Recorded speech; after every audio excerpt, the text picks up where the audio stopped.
فرمایا وہ اس راستے پہ چلیں گے جو جنتی ہیں، جس پہ میں چلتا ہوں میرے صحابی چلتے ہیں. یہ نہیں فرمایا جس پہ میں چلتا ہوں اور شاہ چلتے ہیں. یہ نہیں فرمایا جس پہ میں چلتا ہوں اور سید چلتے ہیں. یہ نہیں فرمایا جس پہ میں چلتا ہوں اور سادات چلتے ہیں. آل کا ذکر کیوں نہیں کیا؟ یہ بھی تو فرما سکتے تھے نا وہ اس راستے پہ چلیں گے جنتی لوگ کہ جس راستے پہ میں چلتا ہوں اور میری آل چلتی ہے. امام الانبیاء نے آل کا ذکر نہیں کیا، اصحاب کا ذکر کیا. کیوں؟ فرمایا آل گمراہ ہو سکتی ہے، صحابی گمراہ نہیں ہو سکتا ہے. رسول نے ایک حدیث کہی ہے انی تارکن فیکم الثقلین، میں تمہارے درمیان دو چیزیں چھوڑ کے جاؤں، کتاب اللہ و اطرتی اہل بیت. ایک اللہ کی کتاب اور ایک میری اطاعت. اس حدیث کو بدلا نہیں، رسول نے کہا میں قرآن چھوڑ کے جا رہا ہوں اور سنت چھوڑ کے جا رہا ہوں. اچھا رسول چیزیں دو چھوڑ کے جا رہے ہیں، قرآن اور سنت، اور جو حجرے میں شخص کھڑا ہے وہ کہہ رہا ہے ہمیں صرف قرآن چاہیے.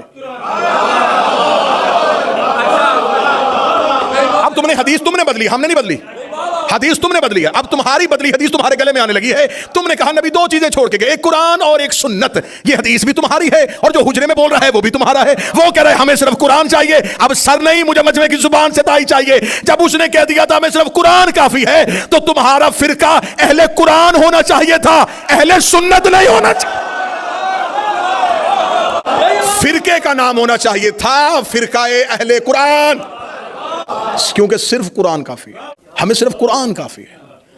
پھر آج میرا اہل سنت بھائی جو اس مجمع میں موجود ہے یا جو جہاں جہاں سنے گا، آج کے بعد یا اس شخص کو ماننا یا حدیث ماننا. دو نمبری مذہب میں تو نہ کرو کہ اسے بھی مانو جو کہہ رہا ہے کہ قرآن کافی ہے، پھر بعد میں حدیث کو بھی مانو. اگر حدیثیں پڑھنی ہیں تو پھر اسے چھوڑو، اگر اس کی فرما برداری کرنی ہے، اسے ماننا ہے، اس پر یقین رکھنا ہے، پھر احادیث کا انکار کرو. کیونکہ اس نے مجمع عام میں کہا ہے کہ حسبنا کتاب اللہ، ہمیں اللہ کی کتاب کافی ہے.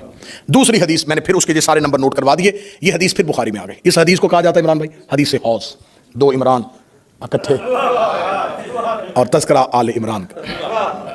دوسری جگہ پہ حدیث آئی حدیث حوض.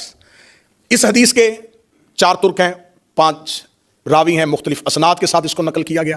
اس میں لکھا گیا کہ رسول اللہ خود بیان کرتے ہیں کہ قیامت والے دن میں حوض کوثر پہ ہوں گا یا کچھ میرے اصحاب میں سے کچھ لوگوں کو لایا جائے گا.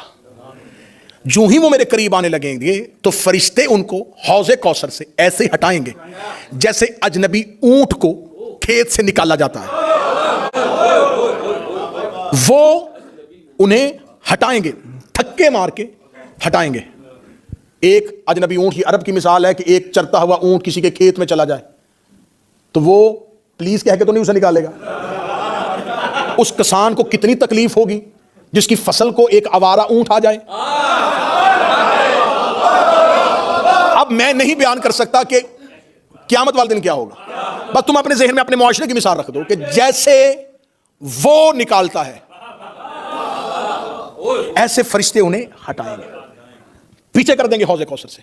اور نبی کہیں گے میرے اللہ یہ میرے اصحاب ہیں. حدیث میں لفظ اصحاب آیا میرے پاس موجود. رسول کہیں گے میرے اللہ یہ میرے اصحاب ہیں، یا فرشتے کہیں گے یا رسول اللہ انہوں نے تیرے بعد تیرے دین کو بدل دیا تھا اور گمراہ ہو گئے تھے. بولو جو علی کے نوکر بیٹھے ہو، جو حسین کے زدار بیٹھے ہو، انہوں نے تیرے بعد تیرے دین کو بدل دیا تھا اور گمراہ ہو گئے تھے. یہ کہاں سے ہٹائے جائیں گے؟ حوض کوثر سے. یا رسول اللہ اگر آپ نے، اور یہاں پر لفظ آیا ہے کہ میرے اصحاب میں سے، شکر ہے کہ حدیث لکھنے والوں نے اصحاب لکھ دیا ہے. یہ اس علمی جرت کو سلام کرنا چاہیے کہ یہاں اصحاب لکھ دیا ہے کہ میرے اصحاب میں سے کچھ لوگ آئیں گے جن کو ہٹا دیا جائے گا. انہیں طوبہ سے نہیں فرشتوں نے ہٹایا، فرشتے پہنچاتے پہنچاتے انہیں حوض کوثر تک لے آئے. جب ان کو ہٹانا ہی تھا تو فرشتے تو معصوم ہیں، انہیں محشر کی عدالت میں پہلے ہی ہٹا دیتے. وہاں نہیں ہٹایا، طوبہ پہ نہیں ہٹایا، جہاں نامہ اعمال تر رہے تھے وہاں نہیں اٹھایا. حوض کوثر آخری چیک پوسٹ ہے جنت کے باہر.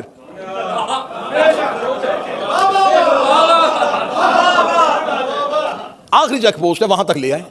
جب وہاں پہنچ گئے تو پھر آرام سے بھی نہیں ہٹایا، پھر دھکے مار کے ہٹایا. تو میرے لگ ان کو ہٹانا ہی تھا، ان کو پہلی منزل سے ہٹاتا، دوسری منزل سے ہٹاتا، تیسری منزل سے ہٹاتا، انہیں حوض کوثر تک کیوں لے کے آیا؟ نبی نے کہا تھا انی تارکن فیکم الثقلین، میں تمہارے درمیان دو قدر چیزیں چھوڑ کے جا رہا ہوں، ایک اللہ کی کتاب، دوسری میری اہل بیت، ان کے ساتھ متمسک رہنا، انہیں پکڑے رکھنا، یہ تمہیں حوض کوثر تک لے آئیں گے۔ ہائے ہائے ہائے ہائے، اس کا مطلب ہے کہ حوض کوثر تک قرآن بھی آ گیا، اہل بیت بھی آ گئے، اور یہ لوگ بھی آ گئے۔ جب یہ لوگ حوض کوثر میں پہنچے تو قرآن بھی وہی کھڑا تھا، اہل بیت بھی وہی کھڑے تھے۔ جب قرآن اور اہل بیت کو دیکھا فرشتوں نے انہیں فوراً ہٹانا شروع کر دیا۔ میرے لب دھکے مار کے کیوں ہٹایا؟ فرمایا اس لیے کہ اللہ قرآن میں وعدہ کر چکا ہے، انما یرید اللہ لیذھب عنکم الرجس، اہل بیت اللہ تم سے ہر رجس کو دور ہٹا۔